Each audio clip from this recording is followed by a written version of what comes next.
All right, everybody, welcome back for another breakdown. Today we are doing, well, it's sort of come full circle. My involvement in the world of filmmaking has come full circle with this ad. And if you were around on Vimeo in the early days, like 2000, what would it have been, 2011, 2012, there was just a boom of people creating content, and the Vimeo staff pick it was a thing. I don't know if it's still a thing, but it was a thing. And lots of great content was being put out over there. And there was this push by people that were just coming up that had access to the tools that they were going to do some different stuff and showcase their skills.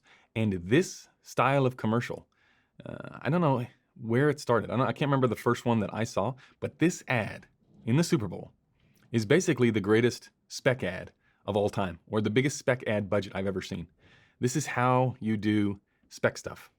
Exactly this. Anybody can shoot this ad with the access to equipment now, and you can have this. I mean, so many people were doing this exact ad 5 years ago. This is directors launched entire careers, very successful commercial directors today, right, that are branded as visionary and having the ability to put a project together and deliver whatever the results the clients are after. They started doing stuff just like this, and now it ends up in the Super Bowl, this style of ad. And actually, now that I think about it, I think it was Cary Fukunaga. Who did the most recent Bond film. What else did he do? He did True Detective. Very talented director, amazing. And he did a little short film, or a trailer for a short film that was, what was it, shot on like the 5D or something, with a fantastic cinematographer, Darren Liu. And it became the same principle. Like if you were a director and you didn't have any resources, you could get two people together and you could copy the Cary Fukunaga short film. And basically, you could just show everyone that you knew what you were doing and that you could produce emotive stuff because you copied this formula, this playbook that he created. I'm sure he got it from somewhere, but that was just the first one that I remember seeing. And this one that we're going to talk about today, if you want to make a spec ad and you don't have a lot of cash on your side, this is the ad to do, right? This is, I think it's Bruce Springsteen, right, for Jeep. And I remember watching the Super Bowl going, I don't have no idea what this ad is for. And that is the whole purpose of a spec ad. You want to make it as vague and as general as possible. Now, there's lots of beautiful cinematography here, but we'll focus a little bit less on that rather than just this is, okay, no talent, just a couple of empty buildings, a voiceover that could be about anything, right? If you get somebody reading a poem, you got yourself this ad. It could be anything. Okay, we got a shot of Bruce. Not really lighting him up. That's just sort of natural lighting. It is shooting magic hour, sun low in the sky, lots of flares, some shadows, a little bit of movement, shots of nothing, horse shot, right? That's in every spec ad you've ever seen. This is the way to do it. This is voiceover plus emotive music plus shots of empty streets plus slow motion shots of people sipping or eating or walking is always a good one, and then drone shots and vaguely looking off into the distance as we talk about poetry or whatever it is you want to do, right? This is the way to do it. No, very little talent. The gladiator shot, that shot is in more reels than any shot. It has to be.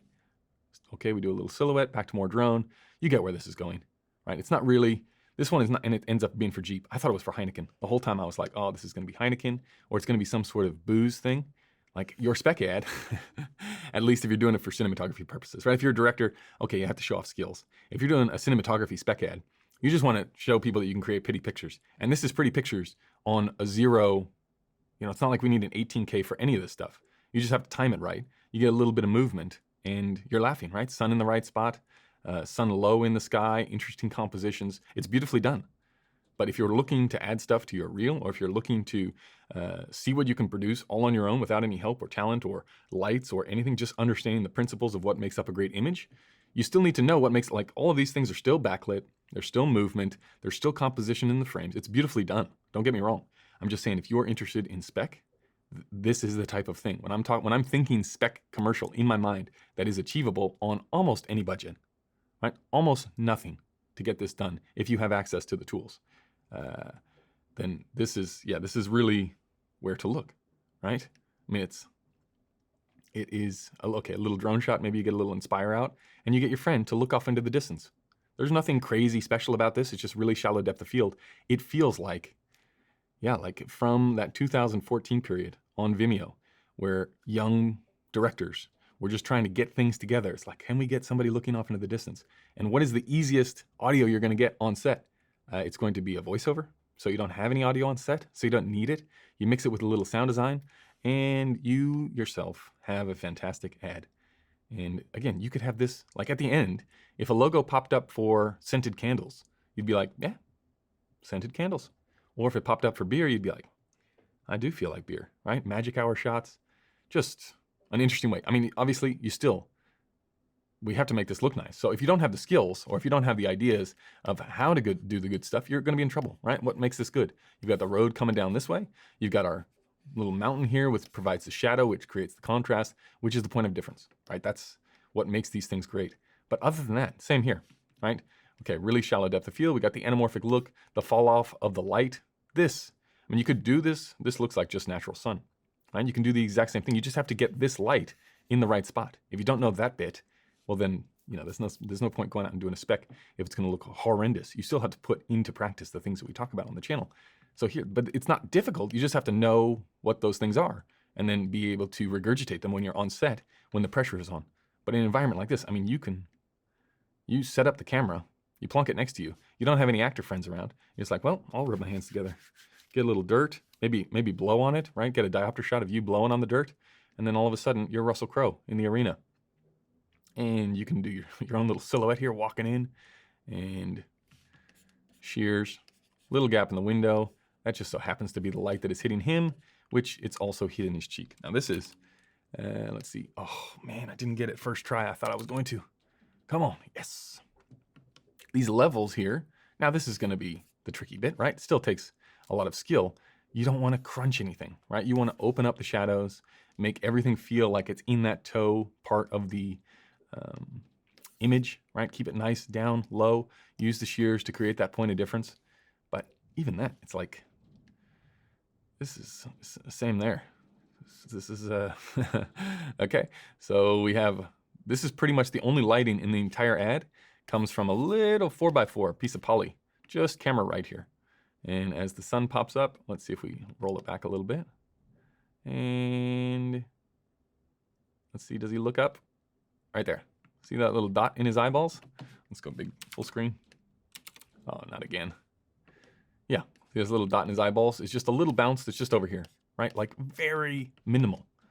So if you are looking to do something in the spec world and you're trying to think of ideas, basically follow this exact playbook and you will be repeating Vimeo 2014 and you'll have yourself a Super Bowl ad on your reel. So just something to think about. No real big lighting things or anything like that in this one. It's just more about shot selection, understanding what you can do with the resources that you have. Like this was done completely, and I don't know. I can't imagine they lit much here, except for him inside of this. Where is it? Like, okay, it's gonna be hard for you to get this car mount shot, right? If you don't have any equipment, but I'm sure you can figure something out. Right, maybe there's a little lighting over here for this one, right? You have like a little LED panel that you're gonna light them up with. Maybe something this direction, but this looks like sky, or you have some neg right behind the camera so you kill all this ambient sky that's happening.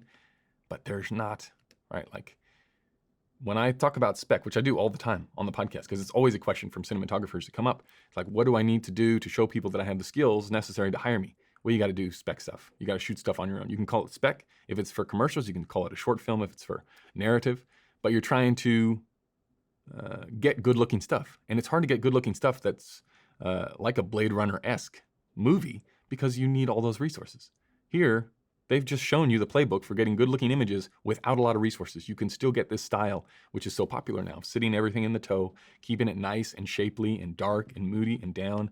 You get yourself a little voiceover, and you are laughing. Okay, that's our look here at this Jeep ad.